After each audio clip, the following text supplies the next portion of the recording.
तो चलिए इस साल के पहले बड़े स्टॉक मार्केट डेब्यू पर नजर डालते हैं, भारत कोकिंग कोल का आईपीओ। कोयला सेक्टर की ये बहुत बड़ी कंपनी है, तो देखते हैं कि इस आईपीओ में क्या खास है। अच्छा, इस कंपनी का साइज समझने के लिए बस इस एक नंबर को देखिए, 58.50%। ये कोई छोटा मोटा आंकड़ा नहीं है। इसका मतलब है कि भारत में जितना भी कोकिंग कोल निकलता है, उसमें से आधे से भी ज्यादा हिस्सा अकेले इसी कंपनी का है। तो सवाल उठता है कि ये कोकिंग कोल आखिर है क्या और इतना ज़रूरी क्यों है।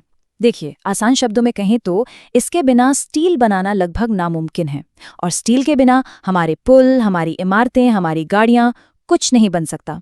ये हमारे पूरे इंफ्रास्ट्रक्चर की नींव है।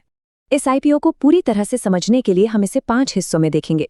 पहले कंपनी को जानेंगे, फिर आईपीओ की बारीकियों को समझेंगे, बाजार का मूड कैसा है वो देखेंगे, इसकी ताकत और कमजोरियों को तौलेंगे, और आखिर में बात करेंगे कि एक निवेशक के लिए इसका क्या मतलब है।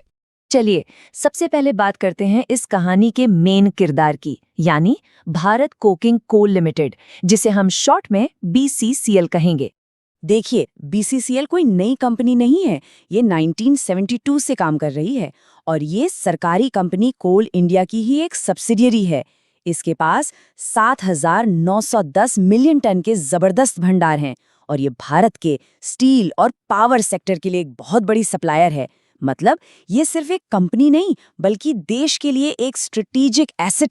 तो अब जब हम कंपनी को थोड़ा बहुत जान गए हैं, तो चलिए देखते हैं कि ये इनिशियल पब्लिक ऑफरिंग यानी आईपीओ के जरिए निवेश का मौका कैसे बन रही है। अगर कोई इस आईपीओ में निवेश करने की सोच रहा है, तो ये तारीखें बहुत जरूरी हैं। 9 जनवरी से बोली लगनी शुरू होगी और 16 जनवरी को इसकी लिस्टिंग होने की उम्मीद है। अब जरा आंकड़ों पर आते हैं। इसका प्राइस बैंड 21 रुपए से 23 रुपए प्रति शेयर रखा गया है। लेकिन सबसे जरूरी बात, एक रिटेल निवेशक के लिए कम से कम निवेश होगा 13,800 रुपए का, जिसमें 600 शेयर का एक लॉट मिलेगा। कंपनी इस इशू से करीब करीब 1,071 करोड़ रुपए जुटाना चाहती है। यहाँ एक बहुत जरूरी बात समझनी होगी।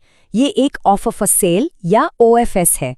इसका सीधा सा मतलब ये है कि आईपीओ से जो भी पैसा आएगा वो बीसीसीएल के खाते में नहीं जाएगा, बल्कि इसकी पेरेंट कंपनी कोल इंडिया को मिलेगा। यानी इस पैसे का इस्तेमाल बीसीसीएल के अपने विस्तार के लिए नहीं किया जाएगा। चलिए अब देखते हैं कि बाजार में इस आईपीओ को लेके माहौल